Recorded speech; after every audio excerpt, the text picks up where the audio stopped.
എന്നാൽ അദ്ദേഹത്തിന് കരുണയുണ്ടായിട്ട് നമ്മളെ പോലെ ഇങ്ങനെ ഇരുന്നിട്ട് ഒന്നും അറിയാതെ ഇരുന്നിട്ട് ഇങ്ങനെ സത്സംഗം നടത്തുമ്പോ ഇവിടുന്ന് ഒന്നിനെ ഇട്ടു തരും.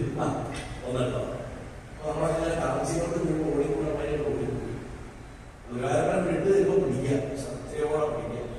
കാരണം പുറകിൽ വേറൊരു ട്രെയിൻ ഓഫ് തോട്ട്സ് ഇല്ലാണ്ട് മറ്റേ ആചാര്യം ഇങ്ങനെയല്ലല്ലോ പറഞ്ഞു, ഈ പുസ്തകത്തിൽ ഇങ്ങനെയല്ലല്ലോ എന്നൊന്ന് ചിന്തിക്കുക. ഗുരുവായൂർ ഓൾ ആചാര്യ സോൾ പ്രഭാഷണം സോൾ ബുക്സ് ഇന്ന് പറഞ്ഞതല്ല നാളെ പഠിപ്പിക്കുന്നത്. കോൺട്രഡിക്റ്റ് ചെയ്യിപ്പിക്കും. എതിരായി പണി തരണമെന്ന് ചോദിച്ചാൽ പറയും പ്രപഞ്ചമേ കോൺട്രഡിക്ഷൻ ഞാൻ എന്ത് ചെയ്യുന്ന കഴിയുന്നു.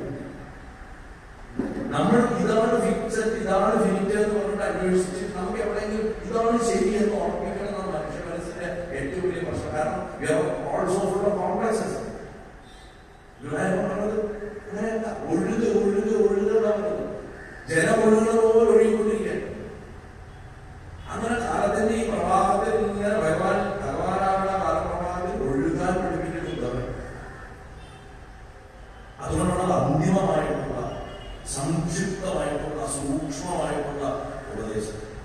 ജ്ഞാനം, ഭക്തി, വൈരാഗ്യം, കർമ്മം, 4 പ്രധാന കാര്യങ്ങളാണ് ഭഗവാന്റെ ശാസ്ത്രം. ജ്ഞാനം ഞാൻ നീ ഒന്നെ ഒറ്റ വസ്തു, അത് തിരിച്ചറിഞ്ഞാൽ ജ്ഞാനം, ആ തിരിച്ച് അറിവ്, അതാണ് പറഞ്ഞാൽ മതി.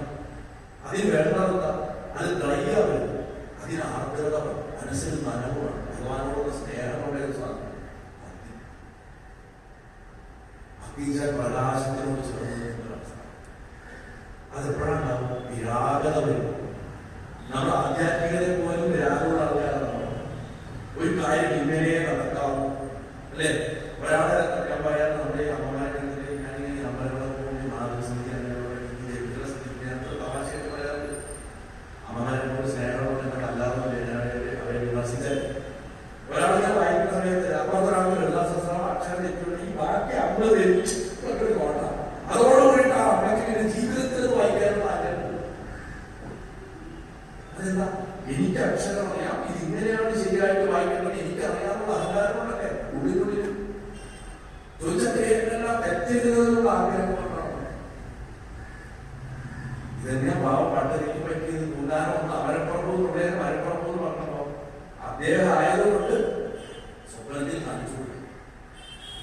നമ്മൾ പട്ടതിനെ കളിയാക്കാനും മോശപ്പെടുത്താനും വേണ്ടിയിട്ട് പറയും മൂന്നാമത്തിന്റെ ഭക്തി ആണ് തന്നെ ഭക്തിയെ കാട്ടുന്ന എനിക്കിഷ്ടം എന്ന് പറഞ്ഞിട്ട് ഞാൻ ഗുരുവായൂർ വെച്ചിട്ട് മേൽപ്പത്തിനും ഗുരുവായൂരിന്റെ പ്രഭാഷണം പറഞ്ഞിരിക്കുന്നു. ഞാൻ ഇന്നേ ജീവിതത്തിൽ സ്വപ്നത്തിൽ വിചാരിക്കാത്ത ആ ഗുരുവായൂരുടെ